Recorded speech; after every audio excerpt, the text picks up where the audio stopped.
पिला माने शुभ सकाळ। अच्छा आज आम कौन पढ़ेगा ओडिया व्याकरण पढ़ेगा है कि। अच्छा ओडिया व्याकरण रे माने जानि थो हमर स्वरमन व्यंजनमन विषय सब जानि नहीं कि ओडिया रे हमर केते स्वरमन अछि व्यंजनमन अछि सब जानि से कथा हम आलोचना करियो चाहने है कि। किंतु वर्तमाने हमर सब गोटे बड़ जिनिस संधि आमे पढ़ेगा जहा कि तमर संस्कृत साहित्य रे हो ओडिया साहित्य रे हो हिंदी साहित्य रे बहुत काम तमर आसीबो। अच्छा सेति पे हम देखिबा आगो संधि केते प्रकार आगो जानि नहीं संधि केते प्रकार संधि होला हमर तीन प्रकार स्वरगण अनुसार स्वर संधि व्यंजन अनुसार व्यंजन संधि और ओटे विसर्ग जानिछो विसर्ग अनुसार विसर्ग संधि तीन प्रकार संधि। आमे से शेष दिटा कथार स्वर संधि आमे आरंभ करिबा हैला। स्वरगण तुम जानिछो स्वरगण के तू जानिछो अ जानिछो आ जानिछो अचे दीर्घई अचो दीर्घ सब जानिछो नहीं कि आमे जागा को अ टू आरंभ करिबा हैला। अ टू आरंभ करी देखिबा स्वर संधि रे कोन सब होउछ हैला कि। तो केतोळे संधि सब जानिथिबो जेमति विद्यालय विद्यालय गोटे कोन अछि कि कोन मिसिक विद्यालय एते बनाओ सेमि हम देखिबा प्रथमे देखिबा स्वर संधि केतोळे नियम अछि हैला। तेणु मु तुम गोटे कहूछि जेमति कि देखो मोटे लिखिली शशांक शशांक कोन कोन होउछि शशांक ना से होउछि शश भित अंक कमान के नुआ नुआ लागतो ये नहीं कि। तो हम प्रथमे कोन करिवा आगो देखिबा केमितेरा सूत्र सूत्र जानि के पाठ होइबो। तो से क्षेत्र हम कोन करिवा देखिबा एतु शशांक जे आकार है एठी तो शश अंक जे आकार केमिते है आकार आसने स्वर संधि प्रथमे देखो चारिटा सूत्र अछि। तो से सूत्र कथा हम लिखि दउ देखो प्रथम हैला हमर कोन प्रथम शब्दर शेष ध्वनि देखियो कोन अछि शश अ अछि नहीं। तापर द्वितीय शब्दर आद्य ध्वनि अ ताले अ मिसिकी आ हिला ताले ए सूत्र कोन कोन मिसिकी आ होछि जदर संधि देछो तुम केतना सूत्र लिखि हेला अ खाता कोन दिनो सब बाहर करो हैला तमन को सब अछि तो हैला ठीक अछि खाता पर तो तुम सब लेखा लिखि करिवो। प्रथम शब्दर आद्य शेष ध्वनि हैला अ द्वितीय आद्य ध्वनि अ मिसिकी आ हैला एटा को सूत्र आ उठे हैला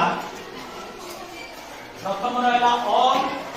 द्वितीय रहला आ ये मिसिकी आ हबो द्वितीय रहला प्रथम शेष ध्वनि हैला आ द्वितीय केला अ ये मिसिकी आ हबो। तापरे प्रथम शब्दर शेष ध्वनि आ शेष ध्वनि शब्दर आद्य ध्वनि आ ये मिसिकी मध्य आ हबो। हमें यार ऊपर बतन आलोचना करिबा प्रथमे हैला अ मिसिकी जा होछि हैला। तमे मु केतेटा कहिला माने उदाहरण तमे मन भाबी कि कहिबो हैला कि केने केमि सूत्र जानिला परे हम समझ आसीबो। अब देखो देखो शशांक लिखि कोन लिखिछि शशांक शशांक माने कोन शश अर्थ ठेकुआ ठेकुआ अंका है जा के चंद्र नहीं हम ताको शशांक बोली कहू जे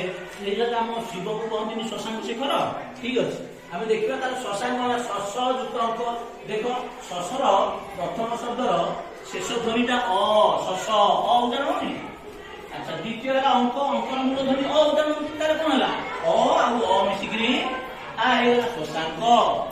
अच्छा एमिति तुम चिंता करे बहुत कथा भी जानि परिबो एमिति कोन अ द्वितीय बा अछि हैला। मु आ गोटे कहि दोछि अपराह्न जानिथिबो अपर युक्त अन्न सन अपराह्न अपर से छु अ रहिला अन्नर मूल अ रहिला अपराह्न। पूर्वाह्न पूर्व युक्त अन्न पूर्वाह्न पूर्वाह्न माने सकाळ हम जो खाया युक्त अन्न होता पूर्वटा अपराह्न खाया युक्त अन्न। अच्छा सेमिति आ के से कहि परिबो मु पचारिबी। अच्छा तू गोटे कहिलु कोन जानि सहावस्थान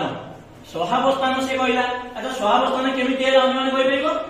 कोन कोन विशेष तुम कहि परिबो कोन कोन विशेष कहिलु सहयुक्त सह से कहला मु लिखि दोछि सहावस्थान सहावस्थान रे कोन को प्रथम केला सह युक्त अवस्थान किले देखिला हम जा कहिथि से सूत्र हमर कायम होउतना नहीं सह शेष को अछि शेष ध्वनि अवस्थान मूलटे अछि सह अ मिसिकरी आइरा सहावस्थान। तुम जिमते कहली अपराह्न सेमि अपराह्न अपराह्न अपराह्न रे कोन होउची ना प्रथम हेला अपर अपर शेष को उच्चारण होची अपर नहीं तापर द्वितीय हेला अन्न अन्न माने कोन दिन अन्नर अन्य अर्थ होला दिन नहीं अन्न या रहले या रहला अपराह्न बुझे ना अच्छा आउ केस कहि पेरे देखे पचरिबा नै गोटे पुओ पिला कहि तू कहिलु नीला नीलाचल से नीलाचल कहला कोन कोन मिसिकी नीलाचल हबा त देखले की कहि परिबो आ त देखो नीलाचल कोन कोन मिसियो कहलु नीलयुक्त अचल अचल आ कहि ये सूत्र हमर काई होबनी तू कहलु कोन बोलु नीलयुक्त अचल अचल त पहाड़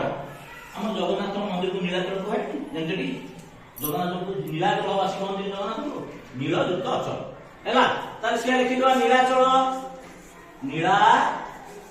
चल नील नील से स्व आसिला नहीं तापरे अचल अचल अर्थ पहाड़ अ मिसिया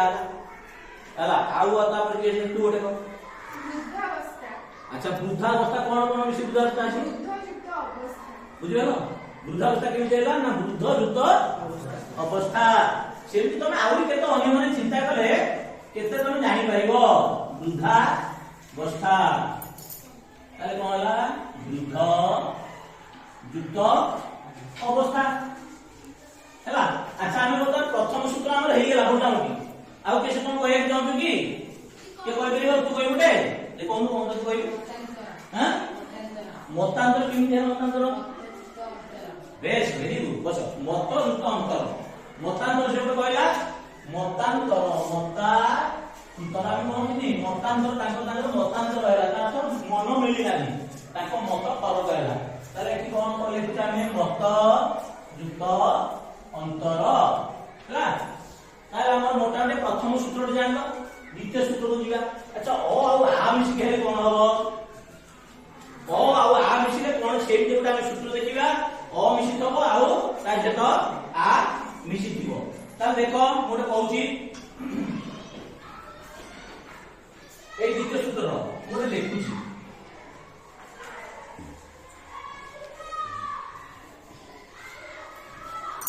शौचालय हम लिखि दोची आमे शौचालय में जोठी जाय आले अर्थ पर जोठी शौचालय में जाय नहीं ताले शौचालय में केमि लिखु जेटा तुम कहि दोची द्वितीय हेला अ आ प्रथम हेला शौच शौच माने शेष को अ उच्चारण होनी की प्रथम शब्दर शेष ध्वनिटा अ उच्चारण होची शौच नहीं तापरे आलय आलय ताले अ आ मिसकी अ आ मिसकी हम कोन होला आ हे अ प्रथम रहला प्रथम शब्दर शेष ध्वनि शौच अ अछि द्वितीय तो आगे ध्वनि आलय आ अछि अ एवं आ मिसकी आ हे शौचालय हैला अच्छा सेमि आउ केतेटा भी हम चाहिले भी लिखि परिबा प्रथम टी हबो अ द्वितीय टी हबो हैला जेमिति को अनावरण न युक्त आवरण अन्न न रे शेष कहूची अ अछि आवरण न युक्त आवरण अनावरण अन्न युक्त आवरण अन्न को हम न कहूचे संस्कृत रे ताको हम समास करा रे न आवरण अनावरण माने कोन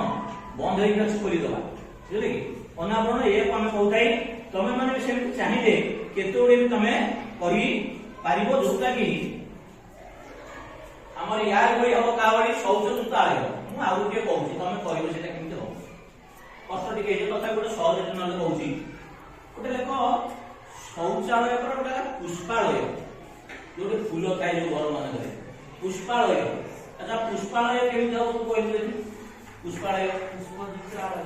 अच्छा से कहला पुष्पालय हम गोटे लिखले पुष्पालय से ठीक कहली कि भूल कहली तने कहबो तू कोन कहलु पुष्पजुतालय अच्छा पिला ठीक अछि पुष्पजुतालय